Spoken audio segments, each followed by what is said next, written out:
Hey everyone, welcome back to your favorite channel Adda 24/7 9th and 10th। मैं हूँ शिप्रा तिवारी। बहुत बहुत स्वागत है मेरे प्यारे बच्चों। कैसे हैं आप सब लोग? उम्मीद कर रही हूँ बहुत ही शानदार, जबरदस्त और जिंदाबाद होंगे। सो आज की कहानी जो मुझे सुनानी आप सुनेंगे अपनी और सिर्फ अपनी शिप्रा मैम की जुबानी। सो आज हम लोग पढ़ने वाले हैं the last lecture of the reproductive system या हाउ डू ऑर्गेनिज्म रिप्रोड्यूस। उसके बाद we will start with the heredity and the evolution related है, then will deal about the heredity, then our रिमाइंडमेंट एंड द सिलेबस खत्म। चलो भैया, reproductive health, आपने male reproductive system पढ़ा, आपने फीमेल रिप्रोडक्टिव सिस्टम पढ़ा। कुछ नहीं होता, सबके पास है, ठीक है। बस बात यह है कि आप एक जिम्मेदार नागरिक बनिए अपने देश के लिए। आ रही बात समझ में? आप जिम्मेदारी से हर काम करिए। क्लास 10th में इस चैप्टर को इंट्रोड्यूस करने का रीजन आज तक आप समझ नहीं पाए बच्चों। हमेशा आपको बचपन से ये सिखाया जा रहा है। आप खुद देख रहे हो यार, इंडिया में रहते हो, इंडिया की पॉपुलेशन कैसे धड़ाधड़ बढ़ी जा रही है, धड़ाधड़ बढ़ी जा रही है। अब आप सबको दिख रहा है, पर आपको नहीं पता है कि हम कैसे कंट्रोल करें। हमें नहीं पता है मैम कि हमारे घर पे जो बाई आती है उसको हम कैसे बात बताएं कि भैया 4 बच्चे पैदा कर लिए, 5वां मत करना।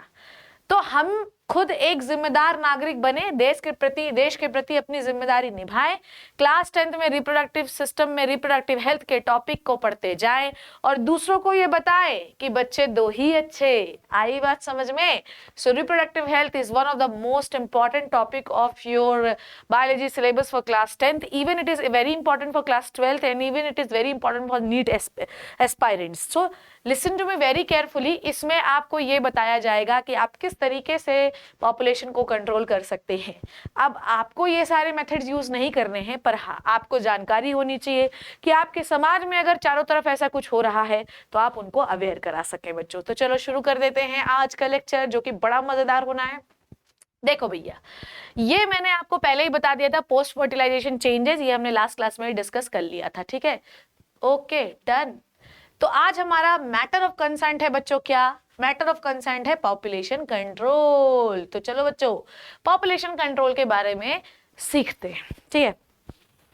जिस प्रकार से इंडिया में पॉपुलेशन की बम्बार्डिंग हुई है यार, ठीक है, चाइना के बाद हम लोग जो है पागल हो चुके हैं बच्चे पैदा कर करके। फिर भी आज के लोग जो है कंपैरेटिवली थोड़े इंटेलिजेंट होते जा रहे हैं। दैट इज व्हाई क्लास 10 में ये चैप्टर हम लोगों ने इंट्रोड्यूस कर दिया है, ठीक है। तो जितनी ज्यादा प्रेगनेंसीज होंगी उतनी ज्यादा बच्चे पैदा होंगे। एक मदर जितने ज्यादा बच्चे पैदा करेगी उस मदर की हेल्थ टूटती जाएगी। तो यहाँ पर भले ही बच्चों के नंबर बढ़ रहे हैं, पर एक मदर का लॉस इंडिया झेलता जा रहा है। इवन जो माएं जिनको अच्छे से भोजन नहीं मिल पाता प्रेगनेंसी के दौरान, बच्चे को डिलीवर करते समय उनकी डेथ भी हो जाती है। तो यहाँ पर इस टॉपिक में हम ये भी सीखेंगे कि हम किस प्रकार से मदर मोर्टेलिटी रेट घटा सकते हैं। मदर मोर्टेलिटी रेट मतलब माताओं के मरने का दर घटा सकते हैं। और ऑब्वियसली अगर लेस न्यूट्रिएंट वाली मदर कंसीव करेगी तो उसका जो बच्चा होगा वो भी कैसा होगा बच्चों? लेस न्यूट्रिएंट ले वाला होगा और उसकी भी डेथ हो जाएगी। देखो भैया, पॉपुलेशन कितनी भी ज्यादा बढ़ती जाए, हमें उससे लोगों को अवेयर करना है कि भाई तुम इतने बच्चे पैदा मत करो, पर जो भी पैदा हो रहा है ना उसकी हेल्थ अच्छी होनी चाहिए, हमेशा हमारे नेशन की जिम्मेदारी होती है। तो इस चैप्टर में आप ये भी पढ़ेंगे कि किस तरीके से आप पॉपुलेशन कंट्रोल करेंगे, और इस टॉपिक में हम ये भी पढ़ेंगे कि मदर की मोर्टेलिटी रेट को कैसे घटा सकते हैं और फीटस मोर्टेलिटी रेट कैसे घटा सकते हैं। मतलब बच्चा भी अगर उसकी डेथ हो रही है तो भी भले आपकी पॉपुलेशन कम हो रही है, पर ये याद रखना है कि ये भी काम गड़बड़ ही है, क्योंकि हेल्थ गड़बड़ हो रही है। तो इस टॉपिक में हमारा एजेंडा ये है, ठीक है। नाउ हमको ये बताना है पॉपुलेशन, देखो भैया सीधी बात ये है, पॉपुलेशन कंट्रोल करना है तो there are different medical methods जिससे हम पॉपुलेशन बचा सकते हैं। पर साथ ही साथ लोगों को अवेयर करना भी जरूरी है कि भाई बच्चे कम पैदा करो। लोगों को स्मॉल फैमिलीज के एडवांटेजेस आपको बताने पड़ेंगे। मैं सबसे पहले बात करती हूँ कि अगर आपके घर पे कोई हेल्प काम करने आता है या आती है तो आपको ये बताना है कि भाई कम बच्चे पैदा करिए, क्योंकि आपकी अर्निंग इतनी ज्यादा नहीं है और आप जो है इतने सारे बच्चे नहीं पाल सकते। तो आपको छोटी फैमिली के बेनिफिट्स उनको कंटिन्यूअसली बताते रहना है। देखो भैया, बोलते बोलते तो पत्थर भी करवट ले लेता है, मेहनत करते करते तो पत्थर काट के भी पानी निकल आता है। तो बोलते बोलते शायद उनको फर्क पड़ जाए और वो सोचने पे मजबूर हो जाए कि क्या सच में बेनिफिट है। और हाँ, अगला बच्चा जब वो कंसीव करने जाए तो उन्हें आपकी बात याद आए और हो सकता है कि वो कंसीव करने का प्लान छोड़ दे। और ये अगर छोड़ देंगे तो डेफिनेटली एक व्यक्ति अगर सीख जाता है तो उसके आसपास जितने भी व्यक्ति होते हैं, जितने भी लोग होते हैं, वो सब उस चीज को मानना या फॉलो करने लगते हैं। तो आप लोगों को स्मॉल फैमिली एडवांटेज बताने के साथ साथ इंडिया ने बहुत सारे पॉपुलेशन कंट्रोल मेथड्स निकाल रखे हैं, और अगर उन मेथड्स को हम फॉलो करते हैं तो डेफिनेटली आपकी पॉपुलेशन कंट्रोल होगी। ठीक है, अब देखो पॉपुलेशन कंट्रोल करने के मेथड बात करते हैं, मतलब हम लोग मेथड बात कर रहे हैं। अब पॉपुलेशन कंट्रोल करने के बच्चों जी अलग अलग मेथड होते हैं, अलग अलग टाइप के मेथड्स हैं। पहला मेथड है केमिकल मेथड, फिर बैरियर मेथड, सर्जिकल मेथड और इंट्रायूटेराइन कॉन्ट्रासेप्टिव डिवाइस। सुनने में बहुत अजीब लग रहा है, हमारी मैम एनसीईआरटी में नहीं दिया है, इनकलाब जिंदाबाद, ये छाती पीटना शुरू नहीं करो, इत्मीनान से सुनो, it is very interesting thing. हमेशा हर चीज को आप इससे मत तोला करिए कि क्या है या नहीं किया है। कभी कभी बहुत सारी चीजें हम इसलिए पढ़ते हैं क्योंकि हमें पढ़नी होती है और हमें जानना भी चाहिए। यहाँ पर जो आज मैं आपको लेक्चर देने वाली हूँ, it is one of the best lecture for the reproductive system. Clear है? तो पॉपुलेशन कंट्रोल मेथड में सबसे पहले हम पढ़ेंगे केमिकल मेथड, फिर हम पढ़ेंगे बैरियर मेथड, फिर हम पढ़ेंगे सर्जिकल मेथड, फिर हम पढ़ेंगे इंट्रायूटेराइन कॉन्ट्रासेप्टिव डिवाइस। ठीक है, और इसी टॉपिक में हम ये भी पढ़ेंगे कि अगर आप सेक्सुअली एक्टिव हैं, अगर आप बच्चा पैदा करने की चाह है, तो आपको उससे पहले कोई बीमारी नहीं होनी चाहिए, क्योंकि अगर आपको वो बीमारी है, अगर आपके जो है वजाइना में कोई बीमारी है, तो वो आपके पार्टनर को भी ट्रांसमिट हो जाती है। This type of disease are called as sexually transmitted disease. तो आपको इस टॉपिक में वो भी कवर करना है। Now we are talking about the बच्चों केमिकल मेथड। कौन सा method? Chemical method. Chemical method कौन से मेथड होते हैं? ध्यान से सुनो। केमिकल मेथड वो मेथड होते हैं कि अगर वो केमिकल आपके शरीर में चले जाएं तो आपके हार्मोन्स में ऊपर नीचे होने लगता है, या कुछ दवाइयां ऐसी होती हैं जिनको वेजाइना में रख दिया जाता है तो स्पर्म को मार देती हैं। केमिकल मेथड में आप लोगों ने टीवी में बहुत ज्यादा सुना होगा आईपिल के बारे में। I pill is one of the most important जो है तो पिल्स, बहुत इंपॉर्टेंट पिल्स है जो बच्चा पैदा नहीं होने देती। क्या करती है मैम? प्रोजेस्टेरॉन और एस्ट्रोजन का लेवल कम ऊपर नीचे कर देती है। आपको भी पता है प्रेगनेंसी मेंटेन करने के लिए हमें हार्मोन्स की जरूरत होती है, और अगर किन्हीं कारणोंवश मतलब अगर आप चाहते हैं कि आप ये बच्चा नहीं कंसीव करना चाहते तो आप ये दवाई खा सकते हैं। दवाई क्या करती है? हार्मोन में ऊपर नीचे कर देती है। ठीक है, एस्ट्रोजन और प्रोजेस्टेरॉन का लेवल इतना घटा देगी कि बच्चा इम्प्लांट ही नहीं हो पाएगा। इम्प्लांट नहीं हो पाएगा तो भाई प्रेगनेंसी होगी नहीं। ऐसी होती वेजाइनल पिल्स, इनको आप वेजाइना में रख दीजिए तो जो स्पर्म आते हैं सीमेन के द्वारा वो वहीं पे मर जाते हैं। फिर होता है बैरियर मेथड। बैरियर मेथड में हम डायफ्राम, सर्वाइकल कैप्स और कॉन्डम्स का इस्तेमाल करते हैं। ये तीनों मेथड क्या करते हैं? जैसे कॉन्डम्स जो होते हैं, these are the most acceptable method for the male contraception या फीमेल कॉन्ट्रासेप्शन, दोनों का ही कॉन्ट्रासेप्टिव डिवाइसेस है। देखो, अब सबसे पहले मैं तुमको इसका मतलब, क्योंकि हम बात कर ही रहे हैं तो सबसे पहले मैं तुमको कुछ चीजों के मतलब समझाती हूँ। कॉन्ट्रासेप्शन का मतलब होता है प्रेगनेंसी रोकना। ठीक है, प्रेगनेंसी रोकना। ठीक है, कॉन्ट्रासेप्शन का मतलब क्या होता है बच्चों? प्रेगनेंसी को रोकना। तो कंसेप्शन का मतलब क्या होता है? What is the means of conception? Conception का मतलब होता है प्रेगनेंसी होना। ठीक है, कंसेप्शन का मतलब है बच्चों प्रेगनेंसी होना। तो प्रेगनेंसी होना क्या कहलाता है? कंसेप्शन। और प्रेगनेंसी रोकना क्या कहलाता है? कॉन्ट्रासेप्शन। तो हमें प्रेगनेंसी रोकना है तो हम क्या चीजें यूज करेंगे? Contraceptive device. पहली मैंने आपको क्या बता दी? केमिकल। दूसरी होती है बैरियर। बैरियर क्या होता है कि आप कोई ऐसी चीज क्यों नहीं यूज कर लेते कि वो स्पर्म को वेजाइना तक जाने ना दे, तो कॉन्डम्स का इस्तेमाल करिए। लेटेक्स रबर की शीट्स होती हैं जो कि मेल पेनिस में इंसर्ट की जाती हैं, तो जो भी सीमेन वेजाइना में जाना होता है वो जाता नहीं है। इसी प्रकार से डायफ्राम और सर्वाइकल कैप्स जो होते हैं उन्हें जो है फीमेल वेजाइना में इंसर्ट की। ओके, इसी प्रकार से डायफ्राम और सर्वाइकल कैप ये आपके वेजाइना के ऊपर सर्विक्स में फंसते हैं, और इसमें क्या कर देते हैं हम? कुछ ऐसी क्रीम लगा देते हैं जो स्पर्म को मार देती है। तो एक तो स्पर्म ऊपर नहीं जा पाएगा, और अगर जाने की कोशिश भी करेगा तो वहीं पर वो क्रीम जो लगे रहते हैं, स्पर्मिसाइडल क्रीम, साइडल मतलब किल करना, तो स्पर्मिसाइडल क्रीम जो होती है स्पर्म को मार देती है। तो डायफ्राम और सर्वाइकल कैप कौन यूज करता है? वुमेन्स। ठीक है, कौन यूज करता है? वुमेन्स यूज करती हैं। और कॉन्डम्स कौन यूज करता है? मेल और फीमेल दोनों यूज कर सकते हैं। ठीक है, फीमेल कॉन्डम्स भी आते हैं और मेल कॉन्डम्स भी आते हैं। ठीक है, रबर के बने हुए होते हैं। चल next is surgical method. Surgical method को जनरली हम ये मानते हैं कि ये परमानेंट मेथड होता है। कैसा होता है बच्चों? Permanent method. Permanent method female का तो परमानेंट ही होता है, मेल को कई बार हम रिवर्ट कर सकते हैं। इसमें क्या करते हैं हम लोगों ने पढ़ा था कि वासा डिफरेंशिया जो होती है वो स्पर्म को लेकर ऊपर जाती है, पढ़ा है हम लोगों ने। फिर हम लोगों ने पढ़ा कि जो फेलोपियन ट्यूब होती है उसके अंदर फर्टिलाइजेशन होता है और वही ओवा के को कैच करती है ओवरी से। तो अगर इन दोनों को काट कर आप बीच में टाई कर देंगे तो मान लो, ध्यान से सुनोगे तो सब समझ में आएगा। मान लो कि तुम्हारा ये है, जैसे यहाँ पे बना रही हूँ मैं छोटू सा ऐसा, तो अगर तुमने यहाँ पर कट लगा दिया, ठीक है, और कट करके यहाँ पर टाई कर दिया, तुमने यहाँ पर भी कट लगा के यहाँ पे टाई कर दिया, देखो ध्यान से, अगर तुमने यहाँ पर कट लगा के टाई कर दिया तो यहाँ पर तो ओवा आ जाएगा, पर क्या आगे जा पाएगा? नहीं। तो आप अगर फेलोपियन ट्यूब को बीच में से काट के टाई कर देते हैं तो फेलोपियन ट्यूब के आगे वाले पार्ट में ओवा आ जरूर जाता है, पर आगे नहीं बढ़ पाता क्योंकि बीच में कनेक्शन नहीं है। ऐसे ही अगर आप वासा डिफरेंशिया को काट कर टाई कर देते हैं तो स्पर्म टेस्टिस से ऊपर की ओर जा ही नहीं पाता। तो आपका ये जो मेथड होता है ये ऑलमोस्ट परमानेंट होता है। अगर मेनली तो ट्यूबेक्टोमी, ट्यूबेक्टोमी जो होती है, ट्यूबेक्टोमी मतलब फेलोपियन ट्यूब को काटने की जो प्रोसेस है ये परमानेंट होती है। एक बार अगर फीमेल ने इसको करवा लिया, फेलोपियन ट्यूब का जहाँ, जैसे देखो यहाँ पे ऐसा, ये क्या होता है पहले पढ़ा था फेलोपियन ट्यूब, यहाँ से काट कर आप इसको अलग करिए और यहाँ पे टाई कर दीजिए। अब फेलोपियन ट्यूब पे यहाँ पे तो ओवा आ जाएगा पर आगे नहीं जा पाएगा क्योंकि यहाँ पे आपने बीच में काट रखा है। तो ये हमेशा जो है फीमेल्स में होता है और ये परमानेंट ही होता है। कई बार हम वैसेक्टोमी को, वैसेक्टोमी मतलब वासा डिफरेंशिया को काट कर उसको बीच में बांध देते हैं, दिखाऊंगी मैं आपको। तो ये परमानेंट कई बार रिवर्ट हो सकता है पर ये परमानेंट होता है। नेक्स्ट होता है इंट्रा यूटेराइन डिवाइसेस।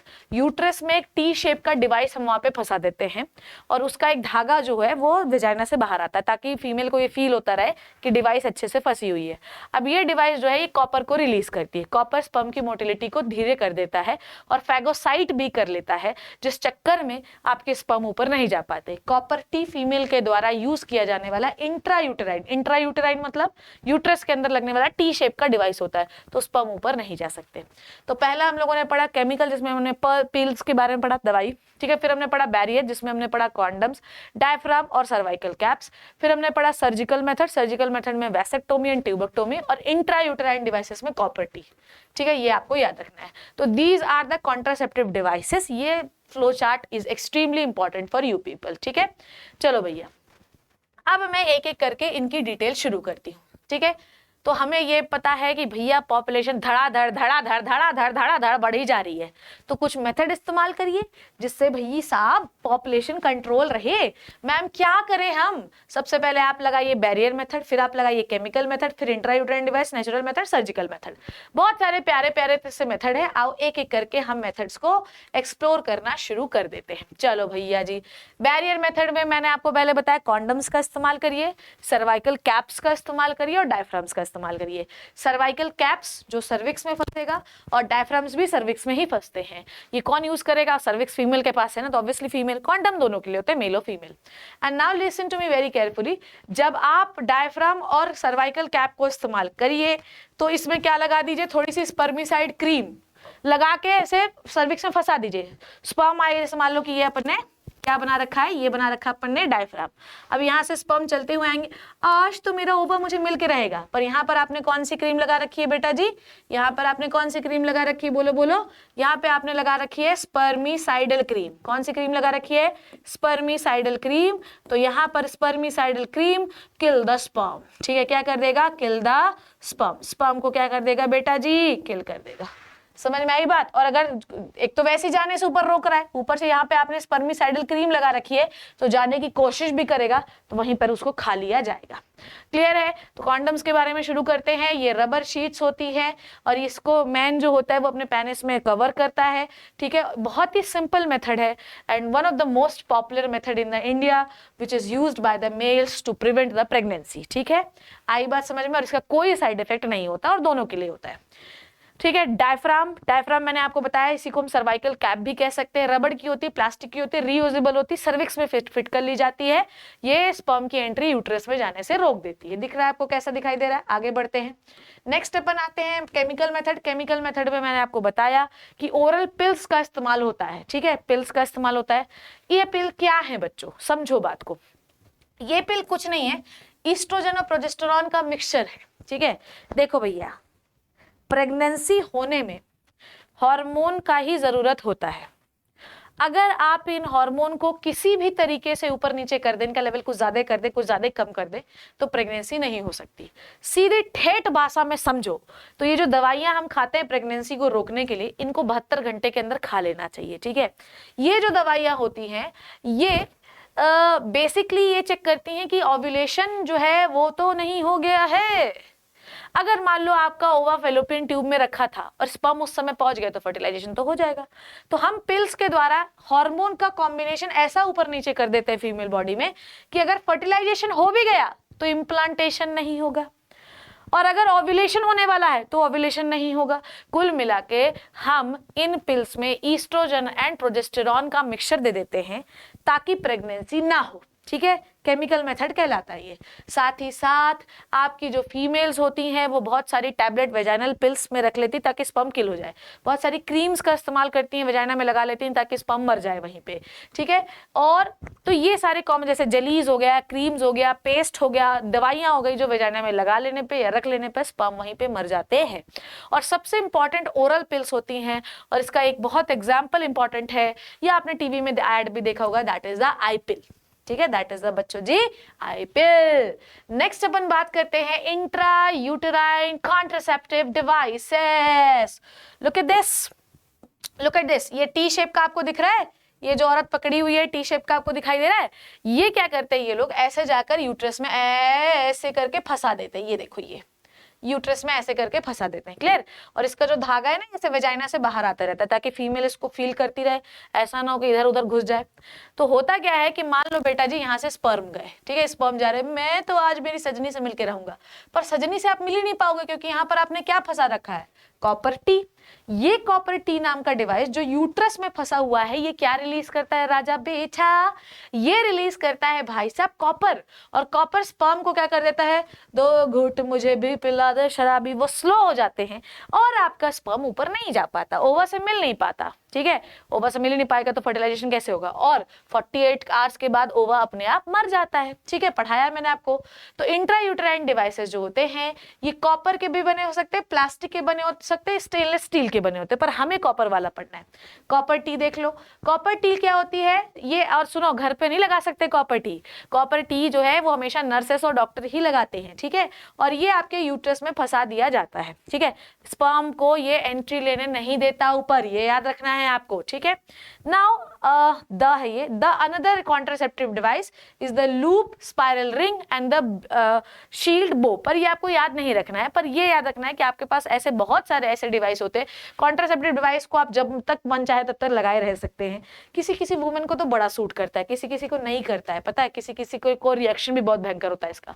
ऐसे मैंने तो आपको कॉपर टी बताया, ऐसे बहुत सारे कॉन्ट्रासेप्टिव डिवाइस होते हैं जो यूट्रस में फंसा दिए जाते हैं ताकि स्पर्म एंट्री ना ले। इसका ड्रॉबैक ये है कि हो सकता है कि फीमेल को सूट ना हो, ब्लीडिंग होने लगे, हो सकता है कि वुमेन जो है उसको एक्सेप्ट ना कर रही हो सकता है किसी झोला छाप क्वैक से लगवा रखा हो, झोला छाप डॉक्टर से लगवाया उसने इन्फेक्शन हो गया, तो रिस्क भी है, पर ज्यादा रिस्क नहीं है, ठीक है, कम रिस्क है। और कोई भी contraceptive device is not 100% assure. सुनो बात को मेरी, एक बात कान खोलकर सुन लो, आप कुछ भी यूज कर ले, ठीक है, आप कुछ भी यूज कर ले, इससे कोई फर्क नहीं पड़ता। आपके पास हमेशा कॉन्ट्रासेप्टिव डिवाइस यूज करने के बाद प्रोटेक्शन 99.9 ही % रहता है। 0.1% एरर हमेशा होता है कि हो सकता है प्रेगनेंसी हो जाए even by the use of contraceptive device. Next अपन बात करते हैं, आप कुछ नहीं भी यूज करें, आप केमिकल्स मत यूज करिए, आप क्या नाम से आप किसी भी प्रकार का डिवाइस मत यूज करिए, कॉन्डम मत यूज करिए, आईयूसीडी मत यूज करिए, आप खुद से भी कैलकुलेशन से भी जो है तो प्रेगनेंसी से बच सकते हैं। जैसे कि सबसे पहले मैं आपको बताती हूँ क्या, रिदम मेथड, ठीक है, या एब्सटेंस बताती हूँ। देखो एब्सटेंस के सबसे पहले हम बात करेंगे, हम सबसे पहले हम बात कर रहे हैं बच्चों पे एब्सटेंस की। एब्सटेंस का मतलब होता है रोकना, रोकना। भैया तुमको पता है, भैया हम लोगों ने पढ़ाई, ये स्केल पढ़ी आप लोगों ने, याद है 1 से लेकर 28 दिन तक का साइकिल होता है फीमेल में, जिसमें 5 डेज तक क्या होता है, ब्लीडिंग फेज होता है, ब्लीडिंग होती है, मेंस्ट्रुएशन होता है, फिर 5 से 13th डे तक क्या होता है आपका, यूट्रस प्रिपेयर होता है, और 14th डे जो होता है डे ऑफ ओव्यूलेशन होता है। 14th डे क्या होता है, 14th डे ओव्यूलेशन होता है, पढ़ा है हम लोगों ने। अब अगर तुमने उसी समय पर फीमेल को अगर तुमने उसी समय पर फीमेल को क्या दे दिया, स्पर्म दे दिया, जब आपका ओवा फेलोपियन ट्यूब में रखा हुआ है राजा, तो फर्टिलाइजेशन तो होगा ही। तुम एक बात बताओ, हमने जो है तो इस दिन को निकाला, मान लो हमने 5 अगस्त को 5 अगस्त को हमने फेलोपियन ट्यूब में अपना ओवा दिया, 48 घंटे तक ओवा जिंदा रहेगा तो तुम्हारा, और 72 घंटे तक स्पर्म जिंदा रहेगा। तो अगर मान लो 2 तारीख को भी स्पर्म आ चुका था तो भैया फर्टिलाइजेशन तो हो जाएगा। आ रही बात, 5 से 6 अगस्त तक जो है तो ओवा जिंदा रहेगा फेलोपियन ट्यूब पे, तो 6 अगस्त को भी स्पर्म आ गया तो फर्टिलाइजेशन तो हो जाएगी। तो इस इतने टाइम पे, मतलब अगर आपको पता है कि 5 अगस्त को ओव्यूलेशन होने वाला है तो 5 दिन इधर आपको कुछ नहीं करना है और 5 दिन उधर आपको कुछ नहीं करना है। मतलब 5, 6, 7, 8, 9, 10 तक आपको कॉपुलेशन में इन्वॉल्व नहीं होना है, ठीक है, ड्यू सेक्सुअल इंटरकोर्स नहीं करना है। और इधर मतलब 1, 2, 3, 4 या 30, 31 जुलाई, 1 अगस्त, 2 अगस्त, 3 अगस्त, 4 अगस्त, ये आपके जो है रिस्क पीरियड है। यहाँ पर कॉपुलेशन अवॉइड करिए, करिए मत भाई, आपको पता है प्रेगनेंसी हो सकती है, ठीक है, तो इसे क्या हम कहते हैं, एब्सटेंस, अवॉइड द कॉपुलेशन, रोको, ठीक है, रोक दो, ठीक है। आगे बढ़ते हैं, रिदम मेथड। रिदम मेथड क्या होता है कि रिदम मेथड का मतलब ये है कि अवॉइड द कॉपुलेशन। देखो एब्सटेंस का मतलब होता है रोको, करो ही मत, और मतलब आप नहीं करोगे तो प्रेगनेंसी होगी ही नहीं। अब ये तो आपका कैलकुलेशन है कि इधर मत करो, आप पूरे महीने नहीं करोगे तो बिल्कुल कोई रिस्क ही नहीं है, तो वो एब्सटेंस होता है, रोक ही दो, मत ही करो। पर रिदम मेथड क्या होता है, आप रिदम कैलकुलेट करके करो, ठीक है, ये होता है रिदम मेथड। एब्सटेंस का मतलब होता है रोक देना, आप महीने भर कोई कॉपुलेशन नहीं करोगे, प्रेगनेंसी नहीं होगी, ये एक मेथड है, पर ये it is not sustainable method, भाई कपल होता है उनके अपने डिजायर से। अब आप देखो रिदम मेथड की बात करें तो आप ये, जब आपको पता है कि 5 अगस्त को ओव्यूलेशन होने वाला है, 5 अगस्त को ही कॉपुलेशन करोगे तो सीमेन आ जाएगा, स्पर्म आ जाएगा, तो फर्टिलाइजेशन तो हो गई। अब ये तो भगवान ने कहीं नहीं लिखा कि 14th डे को ही होगा, 5 अगस्त को ही होगा, भैया 1 अगस्त को भी हो सकता है, 31 जुलाई को भी हो सकता है। तो ये आप कैलकुलेट करके रखो कि अगर आपका 5 अगस्त को डे ऑफ ओव्यूलेशन होने वाला है तो 7 दिन आगे या 5 दिन आगे और 5 दिन 5 अगस्त के पीछे आप बिल्कुल भी कॉपुलेशन में इन्वॉल्व नहीं हो, क्योंकि कभी भी ओवा आ सकता है, और अगर आपने इसके बीच में लिया तो रिस्क हुआ, तो इश्क हुआ, तो इश्क हुआ तो बच्चे हुए, ठीक है। अब आता है कॉइटस इंटरप्टस। कॉइटस इंटरप्टस का मतलब ये होता है, कॉइटस का मतलब होता है fusion of male and female gamete, ठीक है, कॉइटस इंटरप्टस, ठीक है। अब देखो कॉइटस इंटरप्टस का मतलब ये है कि सेक्सुअल इंटरकोर्स के दौरान, दिस इज कॉल्ड एज कॉइटस, आपको एक विड्रॉल कर दो मेल पेनिस का, तो सीमेन इंजेक्ट ही नहीं हो पाएगा, सीमेन इजैकुलेट ही नहीं होगा, तो फर्टिलाइजेशन कैसे होगा। तो पहला मेथड रोक दो, कुछ करो ही मत। दूसरा उस डेट पे करो जब आपका सेफ पीरियड रिस्क ना हो। और तीसरा जब इजैकुलेशन वाला होने वाला हो तो क्विक विड्रॉल कर लो। कॉइटस इंटरप्टस को क्विक विड्रॉल भी लिख सकते हैं, ठीक है।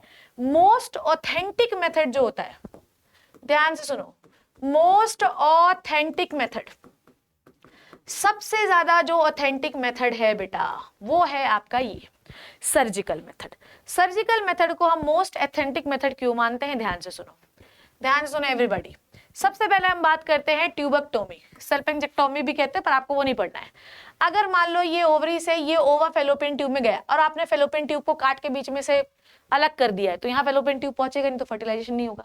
ऐसी वासा डिफरेंशिया जो ऊपर जा रही है, आपने बीच में से काट दिया, अब काट दिया तो स्पर्म ऊपर नहीं जा रहे, तो vasectomy is the surgery of the vasa differentia in which we cut the vasa differentia so that the sperm passage will blocked, नहीं जा सकता। the surgical method are the safest, long run होता है, पर इससे कई इन्फेक्शन इसलिए हो सकते हैं, भैया सर्जिकल इंस्ट्रूमेंट तुमने अच्छे यूज नहीं किए तो हो सकता है इन्फेक्शन, तो भाई सेफ यूज करिए, ऐसा नहीं झोला छाप उसे कुछ नहीं करवाना चाहिए, ठीक है। And it is a long term, और ये रिवर्सिबल भी नहीं होता। मेल का तो फिर भी रिवर्सिबल हो जाता है, धागा खोल के जोड़ देते हैं, पर फीमेल का कभी भी रिवर्सिबल नहीं होता। रिवर्सिबल मतलब ठीक होना। वैसेक्टोमी में क्या होता है, ये बहुत ही छोटा ऑपरेशन होता है। इसमें क्या होता है, हम स्पर्म डक्ट को क्या कर देते हैं, ध्यान से सुनो, इसमें हम स्पर्म डक्ट को बीच में से कट कर देते हैं और स्पर्म को ऊपर नहीं जाने देते, ठीक है। पहले कट लगाओ, टाई कर दो। तो अगर देखो भैया, तो मैम इजैकुलेशन नहीं होगा क्या, इजैकुलेशन होगा बच्चों, इजैकुलेशन होगा, ये याद रखना, इजैकुलेशन होगा, समझ में आई बात। इजैकुलेशन होगा पर उसमें स्पर्म नहीं होंगे, देखो, क्योंकि ये देखो सीमेन, ये यहाँ पे है ना आपका सेमेनल वेसिकल, तो सेमेनल वेसिकल जो है वो आपका इजैकुलेशन बाहर करेगा, पर आपकी वासा डिफरेंशिया स्पर्म को बाहर नहीं करेगा। तो आप क्या करो भैया, वासा डिफरेंशिया देखो, एक पे तुमको ना छोटा सा डायग्राम बना देते हो तो तुमको और ज्यादा क्लियर हो जाएगा। इधर आओ राजा बेटा, इधर आओ प्यारे बच्चों, देखो ध्यान से सुनो। हम लोगों ने क्या पढ़ा था, हम लोगों ने ये पढ़ा था कि ये होता है भाई टेस्टिस, ठीक है, यहाँ पर क्या थे, टेस्टिस था। याद आया कुछ, याद आई, भूली बिसरी याद है तो याद रहनी चाहिए। अब यहाँ से आपने वासा डिफरेंशिया को कट कर दिया, ठीक है, यहाँ से मान लीजिए आपने दोनों जगह की वासा डिफरेंशिया को यहाँ से बीच में से कट कर दिया, यहाँ से कट कर लो, यहाँ से कट करके ये कट कर, ठीक, यहाँ से वासा डिफरेंशिया को कट कर दो, कट करके यहाँ पे टाई कर दो इसको, ठीक है। अब याद करो ये था मेल पेनिस, याद करो ये था मेल पेनिस आपका, ठीक है, डायग्राम पे मत जाना। अब देखो यहाँ पे थी ना सेमाइनल वेजाइकल, ठीक है, सेमाइनल वेजाइकल तो यहाँ थी, तो बेटा स्पर्म नहीं जाएंगे, पर सेमाइनल वेजाइकल तो अपना फ्लूइड देगी ही देगी, तो इजैकुलेशन तो होगा इवन आफ्टर द ऑपरेशन, पर उसमें स्पर्म नहीं होंगे क्योंकि स्पर्म डक्ट आपने काट दी है, ठीक है। डोंट गो विद द सुंदर डायग्राम, ओके। आ जाओ नेक्स्ट मेथड, अपन किसकी बात करते हैं, ट्यूबेक्टोमी, ठीक है। ट्यूबेक्टोमी में आपको क्या करना है, कुछ नहीं करना है, फेलोपियन ट्यूब को बीच में से यहाँ से आपको कट कर देना है, कट करके टाई कर दो तो ओवा नहीं आ पाएगा ऊपर, ठीक है। It involves the removal of the small portion of the fallopian tube by the surgical operation, ठीक है। उसके बाद कट करो, टाई करो, और उसके बाद मतलब बीच में से ये फेलोपियन ट्यूब को यहाँ से कट कर दो, कट करके बांध दो, आप उसको बांध दोगे तो ओवा ऊपर आएगा ही नहीं, तो फर्टिलाइजेशन कैसे करोगे, ठीक है। ट्यूबेक्टोमी एंड वैसेक्टोमी दोनों को हम मेथड ऑफ स्टरलाइजेशन कहते हैं, ठीक है, मेथड ऑफ स्टरलाइजेशन कहते हैं। बहुत ही अच्छे से ऑपरेशन कराया जाता है, पर इसको करवाने से आपकी सेक्सुअल एक्टिविटी में कोई भी चेंज नहीं आएगा, आप वैसे ही सेक्सुअली एक्टिव रहेंगे, ठीक है। सर्जरी जो होती है कई बार लोग एबॉर्शन के लिए भी यूज करते हैं, कई बार बच्चा ठीक से फॉर्म नहीं हो पाता, कोई डिफिकल्टी है तो डॉक्टर उनको बोलता है कि भाई आप अपनी प्रेगनेंसी को हटा दीजिए, इसे हम कहते हैं मेडिकल टर्मिनेशन ऑफ प्रेगनेंसी, मतलब एबॉर्शन करवाना। बहुत सारे लोग इसको इलीगल तरीके से यूज करते हैं, बहुत सारे लोग पहले अपना सेक्स डिटरमाइन करा लेते हैं बच्चे का, लड़की है तो उसको मारने लगते हैं, तो ये क्या कहलाता है, this is called as foeticide, ठीक है। क्या कहलाता है, फीटिसाइड। फीटिसाइड क्या होता है बच्चों, किलिंग ऑफ द एम्ब्रियो, ठीक है, किलिंग ऑफ द एम्ब्रियो, ठीक है। अगर आप एम्ब्रियो को जानबूझकर मार रहे हैं तो इसे कहलाता है आप फीटिसाइड। और जनरली लड़कियों के साथ ऐसा होता है कि अगर माँ के गर्भ में पता चल जाए कि लड़की है तो लोग उसे मार देते हैं। तो यूजुअली एबॉर्शन एक ऐसी प्रोसेस है जिसमें डिफेक्टेड एम्ब्रियो को हटा दिया जाता है, पर लोग अगर उसे मिसयूज कर दें तो इसे हम फीटिसाइड कहते हैं। फीट का मतलब फीटस, और साइड का मतलब किलिंग। फीटस को आपने मार दिया है और ये आप अपने पर्सनल इंटरेस्ट के लिए कर रहे हैं क्योंकि उसमें लड़की है। तो लोगों को आपको यही समझाना है बेटा कि लड़का लड़की आजकल कुछ नहीं होता, सब बराबर होते हैं, बराबर रुपया छाप सकते हैं। लोग लड़कियों से इसलिए भागना चाहते हैं कि लड़कियों की शादी करनी होती है, लड़कियों को घर में जाना है, बहुत टेंशन होते हैं, पर आजकल ऐसा कुछ नहीं है, एवरीवन इज इक्वल। तो लड़का हो चाहे लड़की, बच्चे दो ही अच्छे, ठीक है। और हल्दी, अगर आप चाहते हैं कि आपकी सोसाइटी अच्छी बनी रहे बेटा, तो आपके पास ऐसी इस प्रकार की मानसिकता वाले लोग आसपास नहीं होने चाहिए, और अगर हैं भी तो उनकी मानसिकता आपको बदलनी चाहिए, ठीक है। आपने बहुत सारे मेथड पढ़े जिसमें आप प्रेगनेंसी को कंट्रोल कर रहे हैं, पर अगर आप चाहते हैं कि आपका बच्चा पैदा हो और अगर आपको कोई बीमारी है और फिर भी आपके पार्टनर के साथ आप इन्वॉल्व है, तो वो बीमारी जो सेक्सुअली आपको हो रही है, मेल पेनिस में इन्फेक्शन है, टेस्टिस में इन्फेक्शन है, वो आपके फीमेल पार्टनर को भी हो जाएगी, और इस तरीके से इस बीमारी को हम कहते हैं सेक्सुअली ट्रांसमिटेड डिजीज।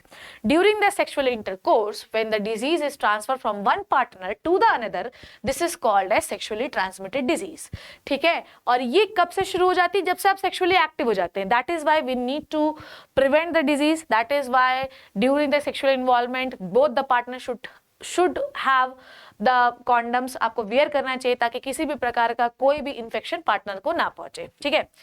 इनके लिए तो अगर आप चाहते हैं कि हेल्दी सोसाइटी बने, आपकी रिप्रोडक्टिव हेल्थ अच्छी हो, तो आपकी मेंटल फिटनेस, देखो भैया बच्चे पैदा करना एक अलग बात है, पर अच्छी मानसिकता से, सामाजिक तौर से स्वस्थ होने से, आप अपनी खुद की पर्सनल फिटनेस से, जब आप इससे फिट रहेंगे तभी आप एक स्वस्थ बच्चा पैदा कर सकते हैं।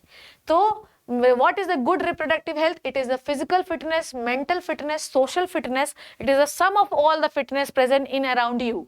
जब आपका सब चारों तरफ सब सही होगा, आप खुद सही होंगे, आपका दिमाग सही होगा, तभी तो आप एक अच्छा बच्चा पैदा कर पाएंगे ना यार, स्वस्थ सुंदर। अब आपको टेंशन है, माँ ने कंसीव कर लिया, बच्चा कल को ठीक से पैदा नहीं हुआ, क्या कर लोगे यार, ठीक है। आई बात समझ में? तो आपको ये समझना है कि आप अगर गुड रिप्रोडक्टिव हेल्थ चाहते हैं, आप चाहते हैं कि एक स्वस्थ बच्चा पैदा हो, तो सबसे पहले आपको क्या करना पड़ेगा, आप सबसे पहले एक मैरिज, देखो आप लोगों ने देखा होगा कि पहले लड़कियों की मैरिज एज 18 साल हुई करती थी, अब 21 साल होने लगी। कारण समझ में आया ना आपको क्यों हो रही है? क्योंकि पहले के 18 साल में कोई लड़की बच्चे शारीरिक तौर से क्योंकि मेंस्ट्रुएशन आने लगे तो तुम बच्चा पैदा कर सकते हो, पर तुम्हारा शरीर भी तो डेवलप होना चाहिए यार। पता चला बच्चे को जन्म देते देते माँ की डेथ हो गई। तो इस तरीके से आपको मैरिज जितना, मतलब ये भी नहीं कि 50 साल में आप शादी कर रहे हैं, पर मैरिज जितना देर होगी उतने कम बच्चे पैदा होंगे और उतना आदमी मैच्योर होता है तो फाइनेंशियली भी बच्चे को सपोर्ट कर पाएगा, अच्छा से बच्चे की परवरिश कर पाएगा, और इस तरीके से आप एक हेल्दी रिप्रोडक्टिव सोसाइटी को बिल्ड कर सकते हैं। दूसरी बात यह है कि आपको एजुकेशन पे भी बहुत ध्यान रखना है। जो लोग पढ़े लिखे नहीं होते उनको ये लगता है जितनी ज्यादा संतानें होंगी उतना ज्यादा घर में पैसा आएगा, पर ऐसा होता नहीं है बेटा। ज्यादा संतानें अगर निकम्मी निकल गई और उन्होंने कुछ काम नहीं किया तो वो पूरा बर्डन माँ बाप के ऊपर ही आता है, और माँ बाप की जान इसलिए चली जाती है क्योंकि बच्चे उनके कुछ नहीं करते। समझ में आई बात? नाउ कॉम्प्लिकेशंस भी आपको देखना है कि अगर आप मान लीजिए देखो हेल्दी सोसाइटी बना रहे हैं हम, हेल्दी रिप्रोडक्टिव सोसाइटी बना रहे हैं, तो सबसे पहले आपकी शादी प्रॉपर टाइम पे होनी चाहिए। दूसरा, एजुकेशन आपका प्रॉपर अच्छे से होना चाहिए। तीसरा, अगर आप प्रेग्नेंट हो भी गए तो आपको प्रॉपरली अपना ध्यान रखना है। आपको पता है आंगनवाड़ी जो कार्यकर्ता लोग होते हैं ऐसे नहीं होते, फ्री में वो ब्रेड देते हैं, दलिया देते हैं, दूध देते हैं, अंडा देते हैं, माँ को दवाइयां देते हैं, फॉलिक एसिड, आयरन सब दिया जाता है सरकार के द्वारा कि भाई तुम अब प्रेग्नेंट हो गए हो, ऐसा ना हो कि तुम्हारा बच्चा मर जाए या तुम मर जाओ, इसलिए तुम अपना ध्यान रखो। और अगर देखो भाई हर एक फैमिली में हर एक family member is extremely important. किसी का भी चला जाना due to this reason, pregnancy की वजह से किसी का भी चला जाना पूरी फैमिली के लिए मेंटल ट्रॉमा होता है। कई बार फैमिली उससे बाहर निकल जाती हैं और कई बार नहीं निकल पाती। नहीं निकल पाने से पूरी फैमिली की मेंटल हेल्थ खराब हो जाती है। अगर आपकी फैमिली किसी से बात करेगी तो सामने वाले की भी मेंटल हेल्थ को खराब ही करेगी। इस प्रकार से आपके चारों तरफ रहने वाले लोगों का भी दिमाग खराब होने लगता है और हो सकता है कि आपको वो समाज से अलग कर दे, बात ही ना करे आपसे। तो आप एक व्यक्ति के चक्कर में पूरे समाज की धज्जियां उड़ा रहे हैं। तो आप एक प्रेग्नेंट वुमेन का अच्छे से ध्यान रखिए ताकि पूरे समाज का दिमाग कम खराब हो। ठीक है, साथ ही साथ जब आप हेल्दी रिप्रोडक्टिव सोसाइटी चाहते हैं तो please avoid the unprotected sex, क्योंकि इससे होती हैं बहुत सारी बीमारियां, और ये बीमारियां जो होती हैं ये कई बार ऐसी हो जाती है कि आप ट्रीट ही नहीं कर पाते, लाइक HIV। तो वर्ल्ड हेल्थ ऑर्गेनाइजेशन जो है ये इन्होंने डिफरेंट एस्पेक्ट्स बताए हैं कि भाई आप कैसे पॉपुलेशन को कंट्रोल कर सकते हैं। और आपको मैं बता दूं कि पहला पॉपुलेशन कंट्रोल प्रोग्राम जो है वो इंडिया में ही शुरू हुआ था। समझ में आई बात? और अगर आप इसके बावजूद अपनी हरकतें पटकने से बाज नहीं आते, ठीक है, आप अपने प्लेजर के लिए सामने वाले पार्टनर को दुख दे रहे हैं, कष्ट दे रहे हैं, तो फिर आपसे बड़ा मूर्ख कोई नहीं है। ये लोगों को आपको समझाना है, मैसेज देना है। तो अगर आप अनप्रोटेक्टेड सेक्स में इन्वॉल्व हैं तो बहुत सारी बीमारियां आपके थ्रू पार्टनर को या पार्टनर के थ्रू आपको आ सकती हैं। और ये बीमारियां क्या होंगी वो हम एक एक करके पढ़ने वाले हैं। देखो, रिप्रोडक्टिव हेल्थ या सेक्सुअली ट्रांसमिटेड डिजीजेज जो होती हैं वो हमेशा सेक्सुअल इंटरकोर्स के दौरान ही फैलती हैं, और ये इन्फेक्शियस डिजीज है। इन्फेक्शियस डिजीज मतलब फैल जाती हैं, पर ये हवा से नहीं फैलेंगी, पानी से नहीं फैलेंगी, सेक्सुअल इन्वॉल्वमेंट के दौरान ही फैलेगी। ठीक है, इन्हें हम वेनेरल डिजीज भी कहते हैं। सेक्सुअली ट्रांसमिटेड डिजीज सुनने में थोड़ा अलग लगता है, तो अब उसका नाम WHO ने चेंज कर दिया है और उसका नाम वेनेरल डिजीज कर दिया है। ठीक है, अब सेक्सुअली ट्रांसमिटेड डिजीजेस जो होती हैं वो बैक्टीरिया से भी हो सकती है, प्रोटोजोआ से भी हो सकती है और वायरसेस से भी हो सकती हैं। कुछ कॉमन हम डिजीजेस पढ़ने वाले हैं जो कि बड़ी इंपॉर्टेंट है। सबसे पहले गोनोरिया। गोनोरिया के पेशेंट्स को तो मैंने देखा है बच्चों अपनी आंखों के सामने। बहुत भयंकर एक ऐसा बैक्टीरिया है जो एयर में उगता ही नहीं है, ये हमेशा बिना ऑक्सीजन के उगता है, इसीलिए उन एरियाज में पाया जाता है जहां ऑक्सीजन का लेवल बहुत कम होता है। ठीक है, और ये बैक्टीरिया उगाने मतलब इस पर मैंने काम भी किया हुआ है। ठीक है, रिसर्च भी की हुई है। ठीक है, गोनोरिया नीसीरिया गोनोरिया नाम का बैक्टीरिया होता है। ठीक है, गोनोरिया निजीरिया होता है। ठीक है, निजीरिया गोनोरिया नाम का एक बैक्टीरिया उससे होता है। ठीक है, इसमें क्या होता है, सेक्सुअल इन्वॉल्वमेंट हो गया, फीमेल से मेल को ट्रांसफर हो गया, मेल को कुछ दिन तक तो पता ही नहीं चलेगा, फिर उसको क्या होगा, विक्टिम जो उसको बीमारी है, ठीक है, उसको क्या होगा, ये बूमिंग नहीं है ये बर्निंग है। ठीक है, उसको होगा बर्निंग सेंसेशन। ठीक है, मतलब जब वो जो है यूरिनेशन करेगा, जब वो पेशाब करेगा तो उसको बहुत भयंकर जलन सी फील होगी। फिर उसके बाद अगर उसने जेनाइटल एरिया को टच कर लिया तो बेटा वो जहां जहां टच करेगा वहां वहां उसके शरीर में भी हो जाएगा, ठीक है। इवन वो रेक्टम और एनस तक भी वो बैक्टीरिया पहुंच जाएगा। समझ में आई बात? आपके थ्रोट और आई तक भी पहुंच जाएगा और हो सकता है पस बनने लगे, देखो बना हुआ है पस बनने लगे, मवाद बनने लगे, ठीक है। और अगर मवाद पेनिस से आने लगे, आंखों से आने लगे, मतलब जहां जहां पे नीजिया गोनोरिया होगा वहां वहां का पार्ट वो सड़ाने लगेगा, सड़ने लगेगा और पस बनना शुरू हो जाएगा, ठीक है। ऐसे ही अगर फीमेल को है तो फीमेल वजाना में भी पस बनने लगेगा। और ये याद रखना है कि सेक्सुअली ट्रांसमिटेड डिजीजेस से तो फैल भी सकता है, ये फैलता ही है। साथ में अगर आप किसी इन्फेक्टेड पर्सन का कपड़ा भी यूज करेंगे, कंघी भी यूज करेंगे तो उससे भी आपको आ सकता है। पर ऐसा नहीं है कि इतनी भयंकर बीमारी ठीक नहीं हो सकती, ये एंटीबायोटिक से ठीक हो सकती है। नेक्स्ट अपन बात करते हैं syphilis. Very very very dangerous disease, बहुत डेंजरस डिजीज है। कई बार तो ये ठीक नहीं होती, सालों सालों तक आपके शरीर में पड़ी हुई रहती है अंदर, आपको पता ही नहीं रहता पड़ी है, पता चला आपकी इम्यूनिटी कम हुई और फिर आपको आ गई। सिफिलिस ट्रिपोनीमा पैलिडियम नाम का एक ऐसा ट्रिपोनीमा बैक्टीरिया होता है, इस बैक्टीरिया के नाम से होता है ट्रिपोनीमा पैलिडियम। ये जो बैक्टीरिया है ये फैलाता है, ठीक है। यहाँ पर क्या हो जाते हैं, घाव हो जाते हैं, जैसे वहां पस बन रहा था ना, यहाँ पे घाव हो जाते थे। कहाँ कहाँ पर? पूरे जेनाइटल एरियाज में। अब ऑब्वियसली घाव बनेंगे जेनाइटल एरियाज में, एनल एरियाज में, और फिर अगर आपने टच किया और आपने यहाँ टच किया तो यहाँ पे भी हो जाएगा। समझ में आई बात? सेक्सुअल इंटरकोर्स से भी फैलता है और बहुत कम, मतलब सेक्सुअल इंटरकोर्स से सबसे अधिक सिफिलिस होता है, छूने वूने से थोड़ा कम है, ओके। और ये भी क्योर हो जाता है एंटीबायोटिक से। तो पहली हमने पढ़ी नीजीरिया गोनोरिया बैक्टीरियल डिजीज, दूसरे हमने पढ़ी सिफिलिस ट्रिपोनीमा पैलिडियम से। नीजीरिया में पस बनता है हर जगह और सिफिलिस में घाव बनते हैं, पर खतरनाक ज्यादा आपकी सिफिलिस होती है, ठीक है। नेक्स्ट अपन बात करते हैं वायरल डिजीज। पहली हमने दो जो पढ़ी वो थी बैक्टीरियल डिजीज, अब जो हम पढ़ रहे हैं वो है वायरल डिजीज। वायरल डिजीज जो है ये सबसे भयंकर, तो मुझे बताने की जरूरत नहीं होती, वो होती है HIV, human immuno deficiency virus. ये क्या बीमारी कॉज करता है? एड्स, ठीक है। HIV घुस जाना और एड्स हो जाना ये दोनों अलग बातें हैं बच्चों।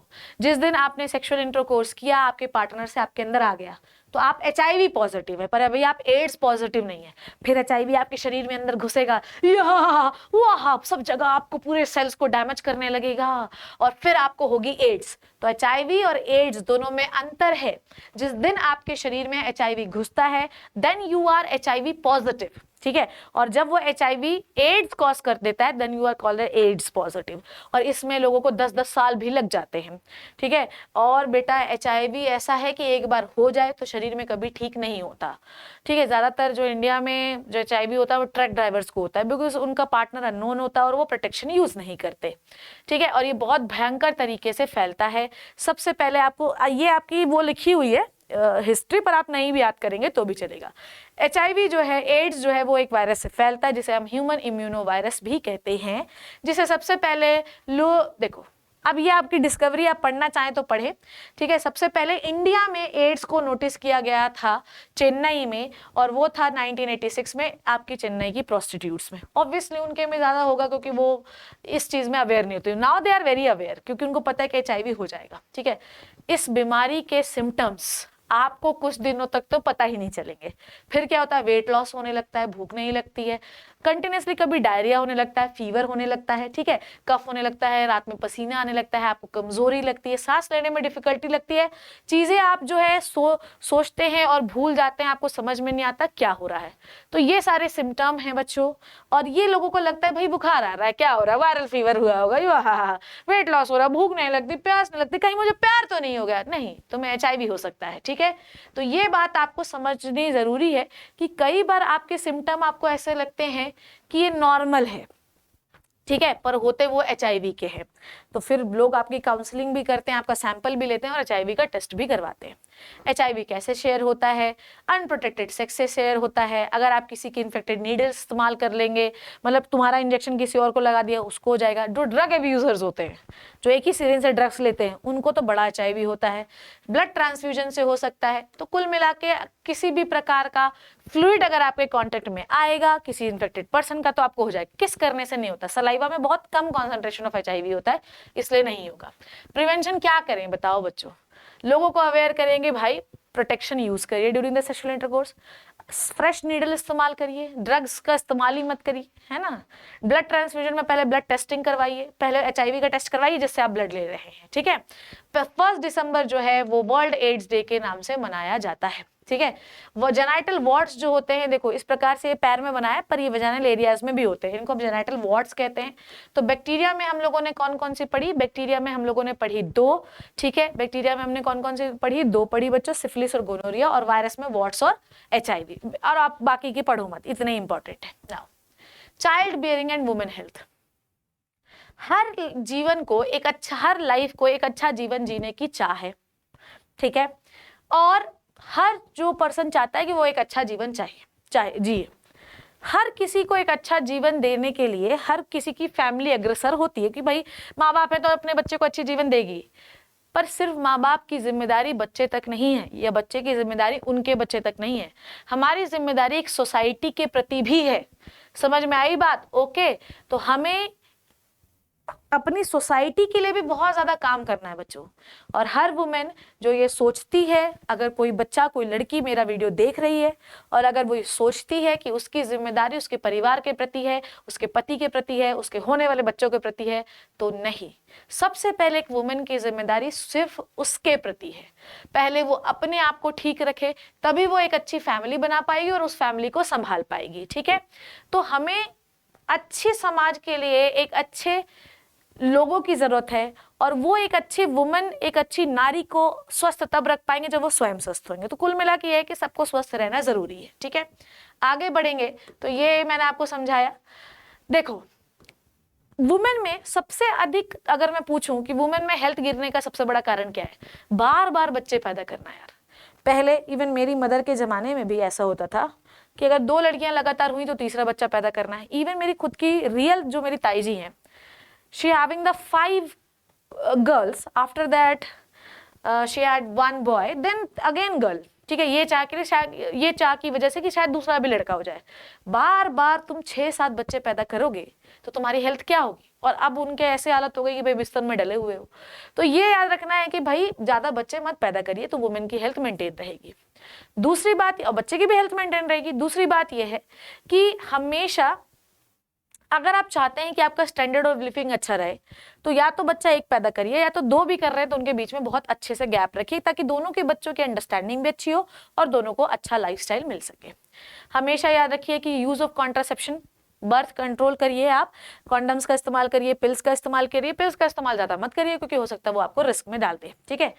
आपकी मैरिजेबल एज भी अब वुमेन की बढ़ा दी गई है ताकि हेल्दी रिप्रोडक्टिव सोसाइटी हमको मिल सके, ठीक है बच्चों। उसके बाद ये है कि अगर आपको लगता है कि आप अभी कंसीव करने के लिए रेडी नहीं है, मेडिकेशन लीजिए, अच्छे मेडिकेशन लीजिए, यूट्रस मजबूत करिए, देन कंसीव करिए। दूसरी बात ये है कि अगर बच्चा स्वस्थ नहीं है then you will go for abortion, even doctor advice करता है कि अबॉर्शन करवाइए।